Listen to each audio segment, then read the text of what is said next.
You are listening to the Happy, Healthy, Hot Mom Summit, where you will discover how to be fit, sexy, and energized, even if you are a busy mom. With your host, top female fat loss and hormone specialist, Dr. Michelle Sands. Hi, and welcome back to the Happy, Healthy, Hot Mom Summit. I'm your host, Dr. Michelle Sands, and today we have Carla Atherton, MA. She's a functional diagnostic nutrition specialist, a yoga instructor, and a functional health educator. She's also an avid researcher, a podcaster, and a creative and academic writer. She holds lectures and workshops, and she loves yoga. She homeschools her kids, or she calls it unschooling, and she's a mom of 3. She's the founder and director of the Lotus Health Project at lotushealthproject.com. And she's also the host and creator of the Children and Teens Health Summit. So Carla likes to encourage people to be self-aware. She likes to educate in creative ways to empower families and children and moms so that they can be inspired and live full, passionate lives. So Carla, thank you so much for being here. I'm so excited to have you. Thank you, Dr. Michelle. It's so great to be here. I'm excited, and I'm so honored that you invited me to be part of your project. Oh, yes, because I love what you're doing. I love your work on the Children's Health Summit. I love the way you have an approach to families and health where it's doing it all together, and the reason is to live better, fuller, happier lives. So that you fit in so perfect with the summit. And I also want to say happy birthday. It's Carla's birthday today. Yay! I tipped 40. I'm 41, everybody. I got to be out with that. Yeah. 41 years smart. That's right. And beautiful. So Carla, our topic today is all about caring for the caregiver and how to implement extreme self-care into your lives as moms. Yes. Yep. So yeah, so when we think about that, I mean, I knew as moms, and when I became a mom, all I wanted to do is everything I could for my son. And It's so easy as mothers. Like, I think it's in our DNA. We're just biologically programmed to give all we can to our families. And so sometimes we give and we give and we give, and we live so little left to ourselves. So that's what I want to talk to you about. Like, how do we go about like understanding that it's important to take care of ourselves so that we can continue to take care of our families?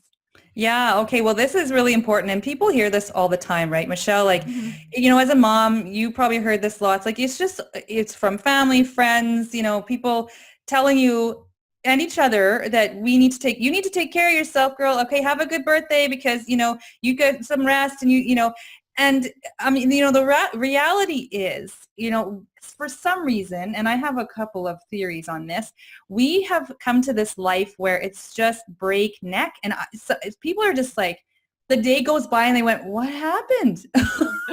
Like, especially, for anybody, but especially as a mom. And so as moms, we have careers and I don't mean just like outside of the home. I mean, we also work at home. So I don't care if it's paid or unpaid. Work is work. And I don't mean bad work. I just mean work, stuff to do. And there, the children are going all different ways. There's scheduling, there's this sort of fast pace we're seeing happening. It's just almost like accelerated, like the pedal to the metal.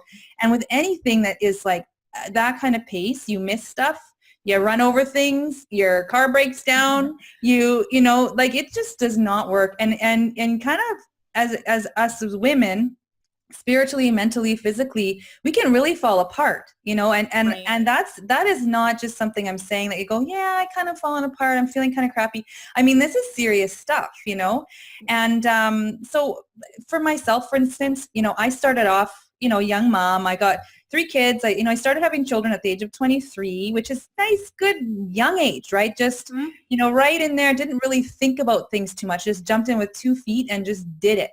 And beautiful. It was a beautiful life. We spent days doing this and that, being by the river for 6 hours at a time, like while I was doing my MA, and I did all of this study and this work and started businesses and had 3 kids and homeschooled and, did a lot of stuff with extended family and there's a lot of things that were going on for me throughout those years that were big, really big things at the same time. And I felt like I was good.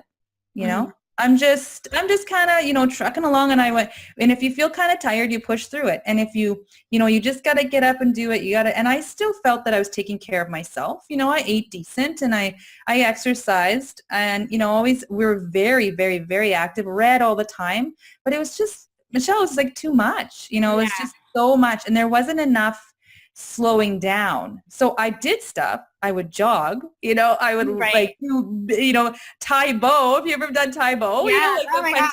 I used to love Tai Bo. Yeah, Tai Bo.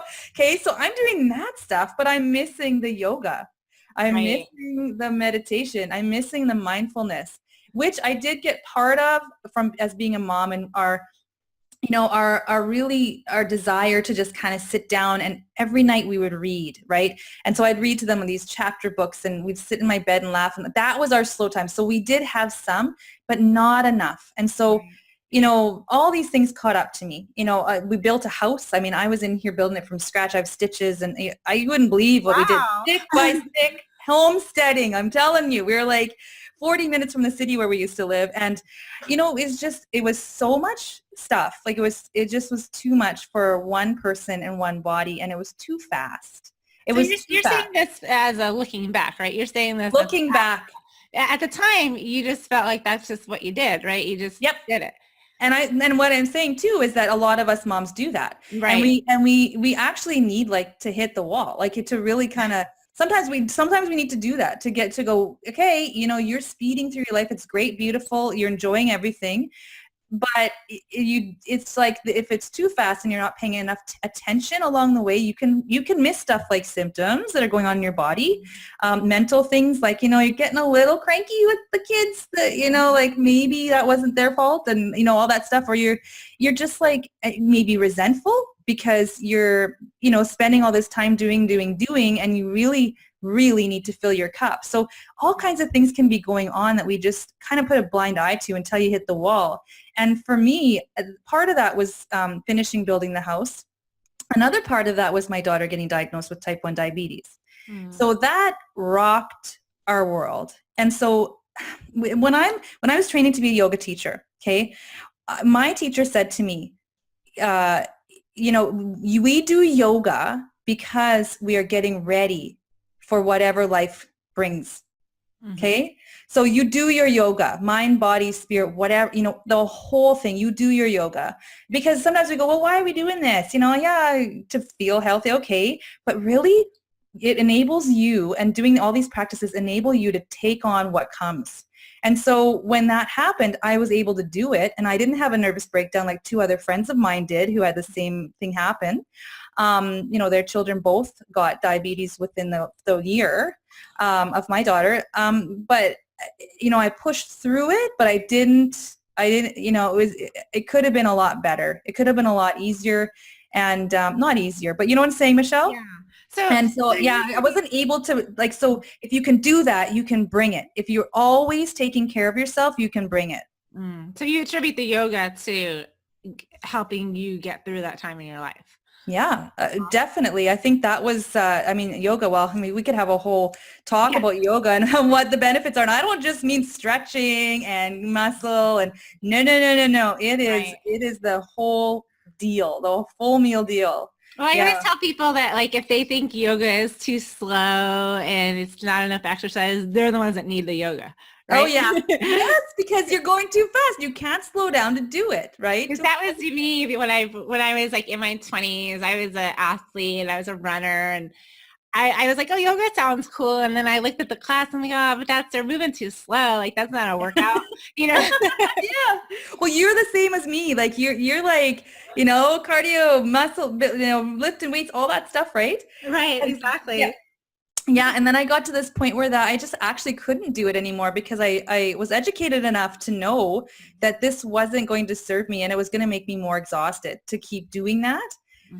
So although I'm very active, it's okay, I had to find, better ways and new ways. And I was doing yoga then too, but it wasn't the same kind, right? I really evolved into some kind of different way of looking at my body, and it made me listen. It made me listen to symptoms. It made me hear my children more. It made me look at my situations differently, and listen to, like, act on what my body's saying. It's like, okay, you've been sitting on your butt too long. You better get up. And so many people forget that.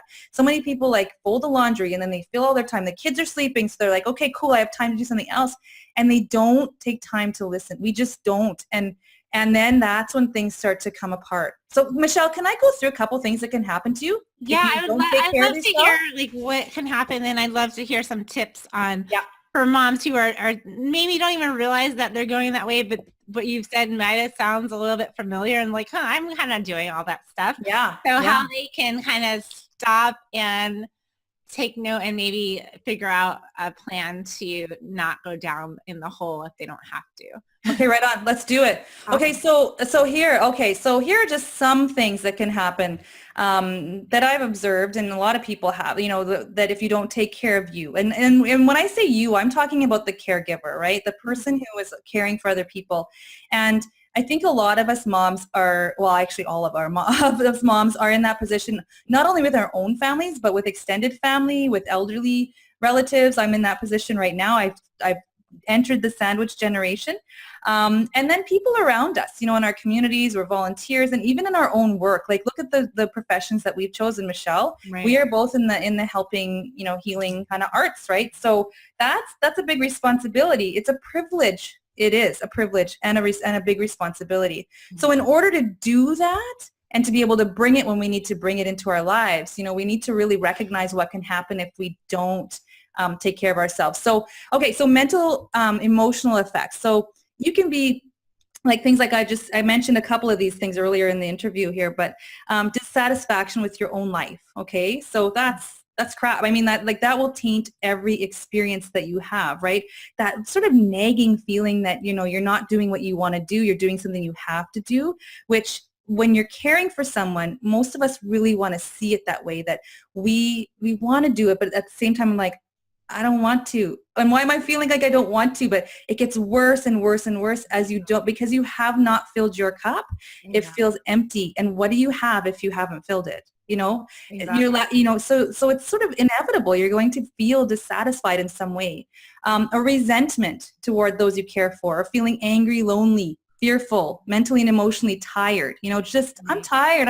And then, how is that going to translate when your little 3-year-old is tugging on you saying, Mom, let's play cards. And it's like buzz, buzz, buzz, looking around. I don't have time. And then half an hour later, you're like, oh, I feel bad. I feel really bad because I didn't have time and I wasn't very cognizant to that little one's needs because I was too busy not having needs of my own because I haven't met them. Right? Yeah, I totally agree. And I see that sneaking up on a lot of moms, especially a lot of my clients, is because they almost feel like it would be selfish to think of themselves when their baby or their child needs them so much. But everything you're saying is so spot on, where if you don't take care of yourself and your passions and your desires and you're not going to be present with those children, you're not going to be there in a nice state of mind where you can actually have enjoyable times with them. I struggled with that when I first had my son. Just kind of trying to see, am I going to quit my career? Am I going to just be a stay-at-home mom? Not that there's anything wrong, but that wasn't my passion. My passion was, naturopathic medicine and helping people. And so I decided I was just going to get a nanny and work half the day, and half the day I'd be with my son. And that's just, it worked out for me because now when I'm with him, I'm so present. I am so happy. Otherwise, before I got the nanny, I was trying to do it at the same time. And I was just wishing he would go to sleep so I could make a phone call, or wishing he would just play with that toy so that I can check my text messages. And the time I was with him just wasn't as pleasant as it could be. Yeah, exactly. So, and none of us want to wish our children away. No, we don't want that. I mean, so then, when you talk about, this is one of the solution things I was going to get to, and we're just talking about right now, is that when you are wishing them away, you don't want that to happen, right? So, and then this idea that it's selfish is actually, it's our own guilt, and guilt Exactly. is useless. Guilt is a useless emotion that if you start feeling guilty, like, okay, brush that aside, because you need to find out, okay, why do I feel guilty about this? Well, because someone told me. Society says that I should be all giving. Society says I should be, women are to be nurturing and loving at all times and need nothing for yourself. And that's just a load of hoo-ha, okay? That is not It's true. our modern culture. I think it's our modern culture, because in other cultures, like in the Chinese culture, Sure. everyone comes to take care of the mom after she Yes. has a baby. So I think it's our culture causes us to think that we need to be super women. Yeah. To be, like I had another guest on who said that you have to be a rock star in the boardroom and a porn star in the bedroom. You have to be like everything to all people all the time. And it's just not realistic. And, we put too much pressure on ourselves as women and as moms.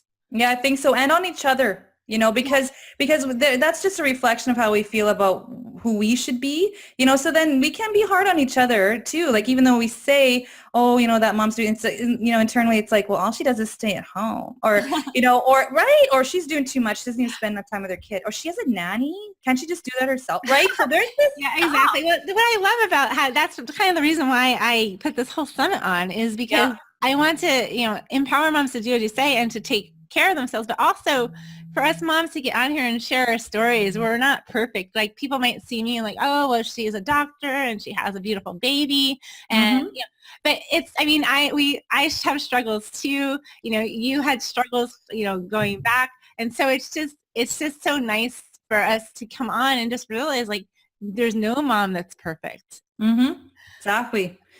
Okay, so I'm going to run through the little list here that I'll just fire a few more at you here. So again, so more of those mental emotional effects. Okay, so depression and other mood problems. Okay, so that's big time. Like, depression, it's just like rampant, in our population, never mind with moms. And burnout, simply quitting the job of caregiving. I don't want to do it anymore. I just can't do it anymore. And then there's physical issues, right? So gut health. Like, autoimmunity, exhaustion, fatigue, infection, malnutrition, dehydration, anxiety, toxicity, poor exercise habits, right? So gaining weight, like, this is one a lot of moms talk about, I can't lose the baby weight and all that stuff, right? So, stress and, not caring for yourself will, lead to that. And weight loss. Some people, just kind of waste away a little bit, and bad skin. Oh my gosh, that's like my thing. That's my red flag. I know if I'm getting, bad skin, okay, Carla, slow down, take care of yourself, right? Yeah. Addictions, right?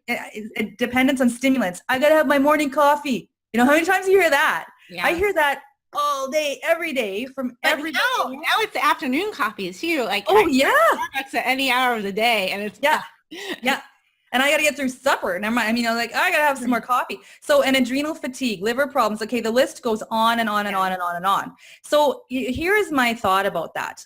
So we are not filling our cups, okay? We are, depleted, tired, and all these physiological things are going on, and things in your mind and in your heart, right? And so what's going on there? What is that? That's stress. Right? That's stress. And we hear all the time, again, stress is the mother of all illness, right? Stress is what will make you sick. And it's true. It's not just a little bit true. It's like, it is the gospel truth that stress will make you sick. Whether it's a big illness or a small, something you consider small, it's going to affect your life in some way or another, and it ain't going to be good.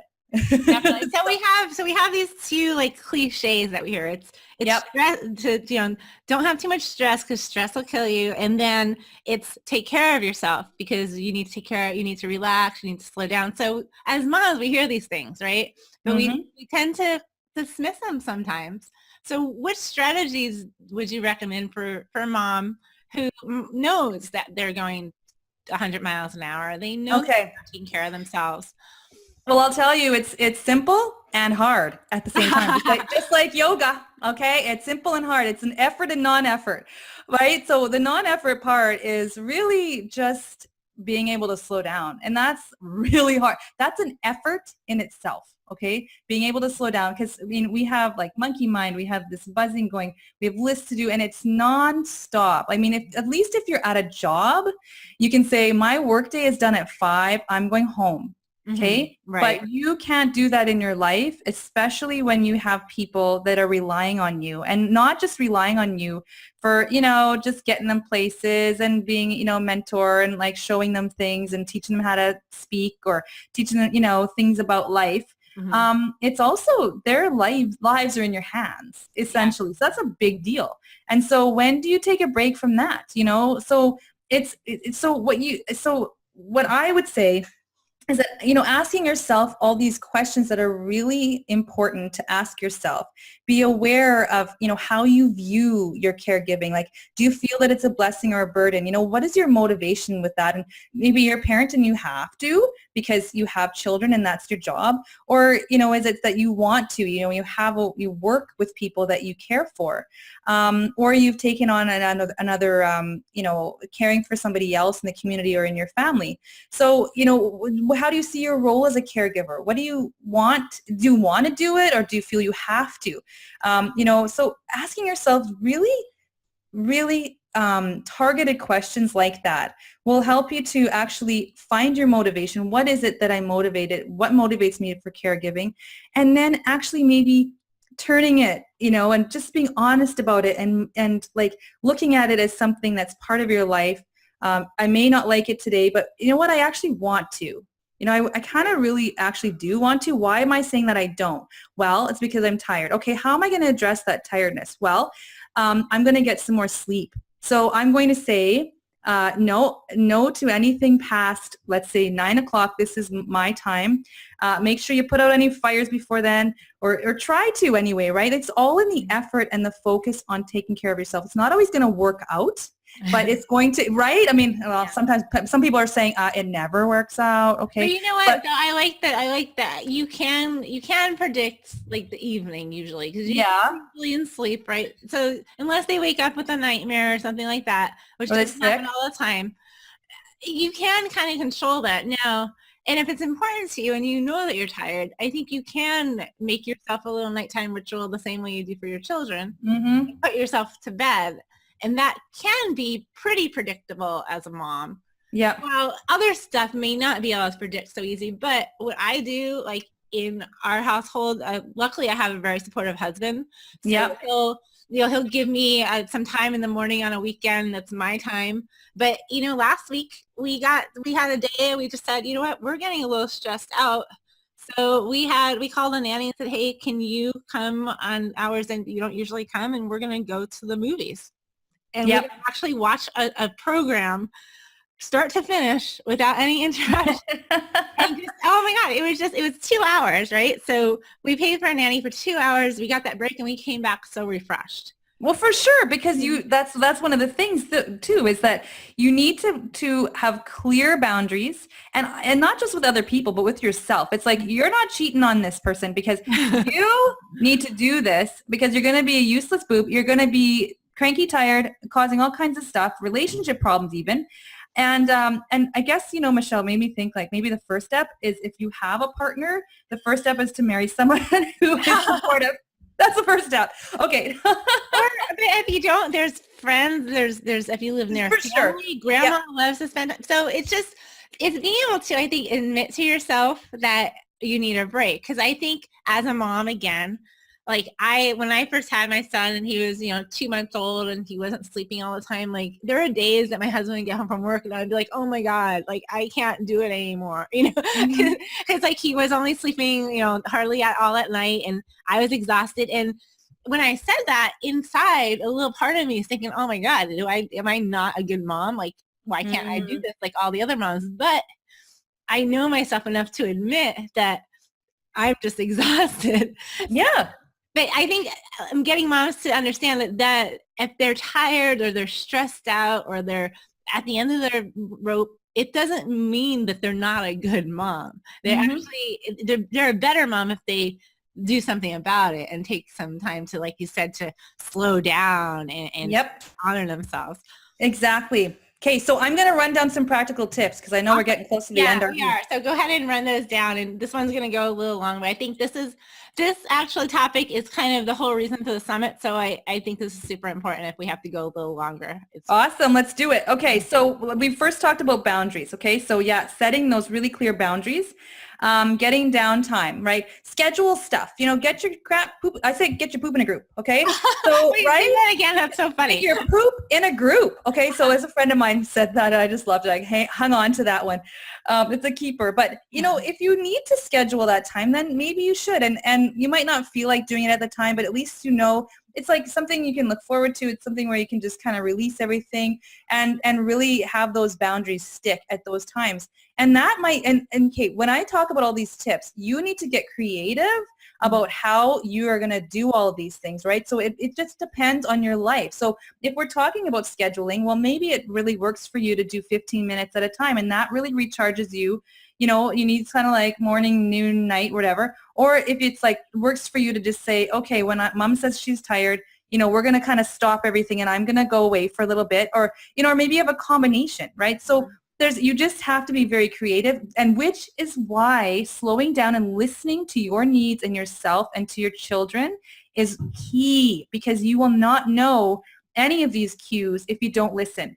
Mm-hmm. So get some help. You just said you have a nanny, right? Yeah. I mean, that was a creative way to meld your career, your professional life with your family life. Okay, look, I'm going to work these amount of hours a day, and I'm going to not work for these amount of hours a day, and I'm going to get some help so that I'm present for both parts of my life, although they both, mesh.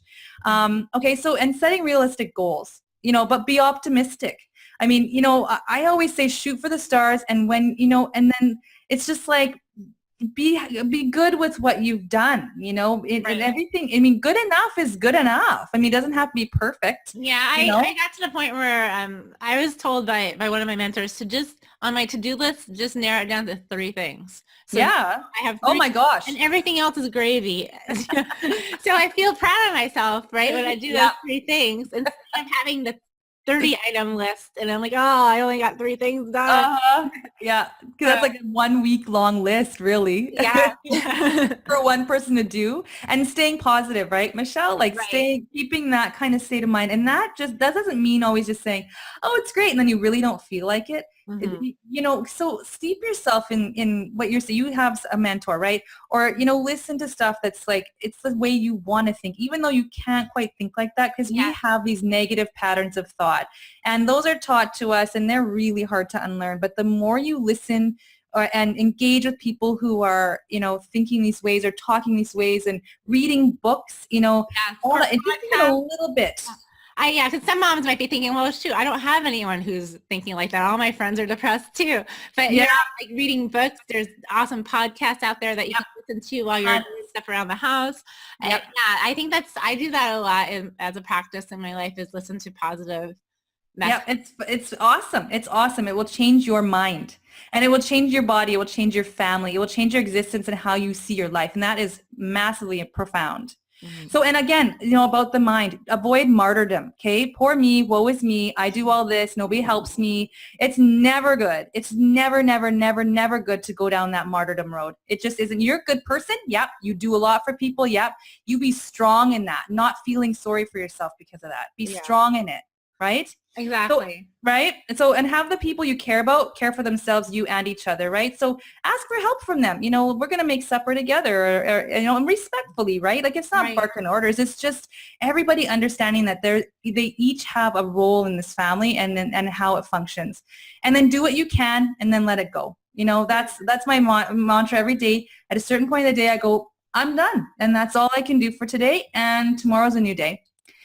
Make small changes to make sure you are not ruining your own health. Okay, so little bitty ones. Like, I was thinking, I've been caring for my grandmother at the hospital, which has been an amazingly difficult event. I mean, it's been very hard to do.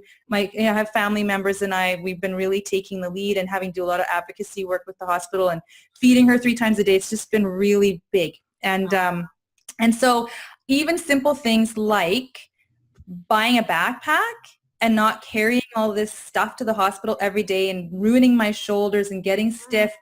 or getting up when I'm visiting her, doing some stretches while I'm there, eating with her, not just feeding her, but feeding myself and having a relationship with her rather than feeling like I'm doing this for her. And there's so many tiny things you can do that will change your world. Just you need to be listening and be creative. Get the right equipment, right? So again, like I was saying, get a backpack, baby carrier, sling, another car when you have teenagers. Holy heck, if their kids are driving, man, that's awesome. You are like, that is one less job you have to do is be chauffeur. Okay.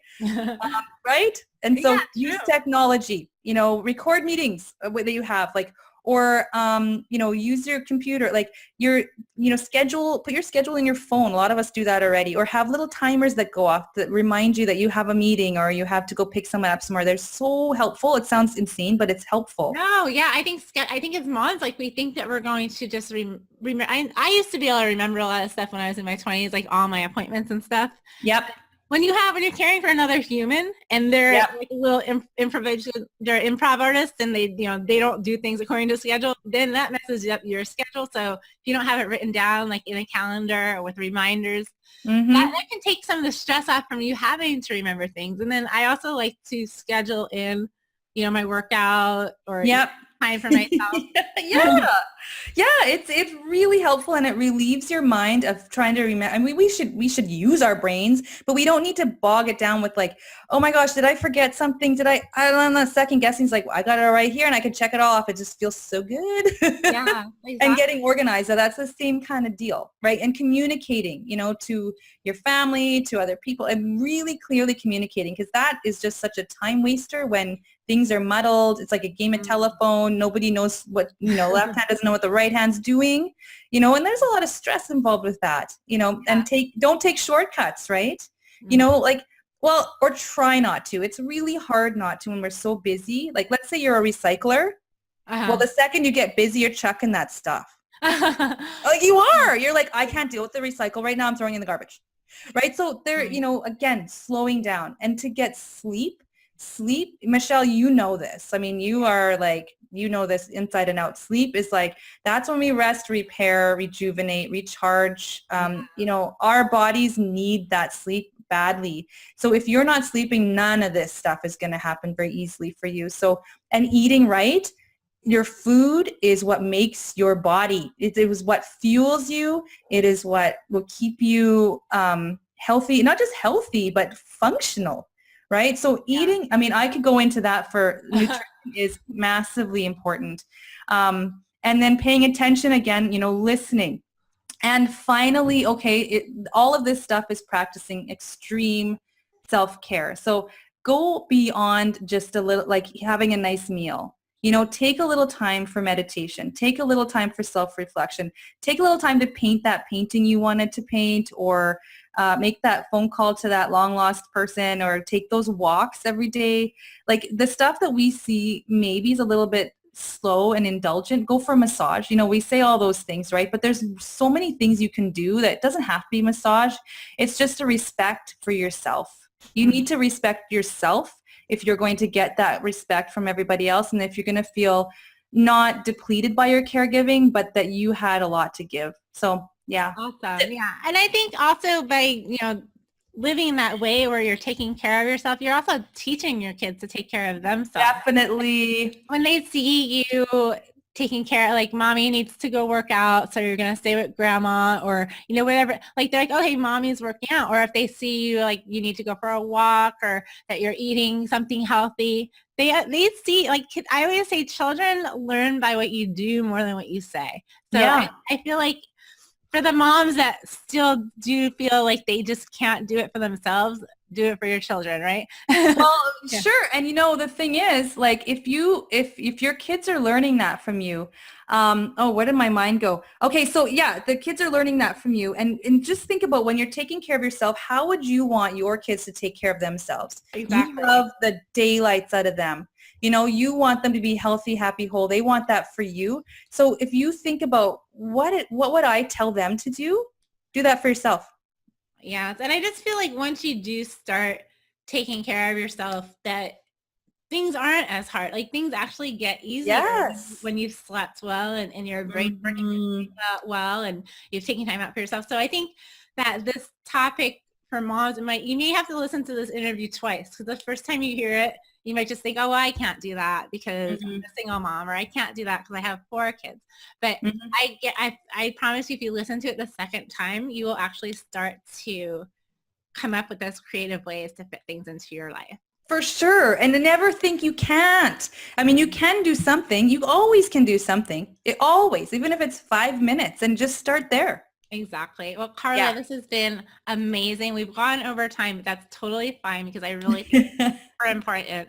It's not something that we can rush. So taking time to slow down and actually get this message across is what we're doing here today. So thank you so much for being here. And where can we find you if we want more information on what we've talked about or other areas of health and wellness? Okay, so you can find me at lotushealthproject.com, where all of my stuff is housed, including the Children's and Teen Health Summit, but you can kind of go directly there to childrenshealthsummit.com, childrenshealthsummit.com, and there it's like it has the archived summit, the second one, but we're gearing up for a third summit and fourth. So we have a third summit coming in May, and we just do like a lot of work. I interview some really cool people about children's and teen health, and also, you know, of course, parenting and we do everything. So check that out.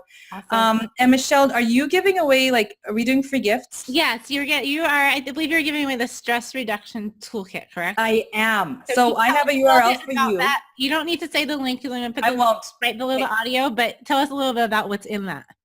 Well, it's a toolkit. So, I mean, like we said, you know, a lot of this stuff that, you know, we're caring for ourselves. Why? Well, we need to reduce stress on our bodies, minds, you know, we need to reduce our stress load. And so this actually is a toolkit to help you do that. And so, yeah, like you were saying, some people might be thinking, I can't do this. Well, yeah, I can. And here are some ways that, you know, practical ways that you can. So that's what I was trying to provide when I created that toolkit. Oh, that's wonderful. Thank you so much for that. And the link for that will be right below this audio that you can pick up, you can download, and it's also in the email that was sent out this morning. So great. Thank you again so much, Carla. Definitely go check her out at Lotus Health Project and the childrenshealthsummit.com. And Carla, again, thank you, and I will talk to you soon. Thank you, Michelle. You have a great day. Bye. Bye. Thank you so much for tuning in. I hope that you received a lot of value out of this interview. I know that I did. I want you to open up to the possibility of making this new year the greatest opportunity that you have had so far to improve your life. This is about breaking out of paradigms. It's about learning the art of living. It is about honoring who you are as a woman as you discover who you are as a mother. It is about taking care of your body, mind, and spirit so that you can take better care of your family and be a shining example, a role model for your children so that they can grow up to be healthy, happy, and successful. I promise to continue to bring you educational, empowering, and inspiring content to help you achieve the body that you dream about and the life that you are meant to live. Stay tuned for more value-packed interviews, and be sure to check out all the resources on my website, metabolicmama.com. Until next time, wishing you a happy, healthy, hot day. Take care, mamas.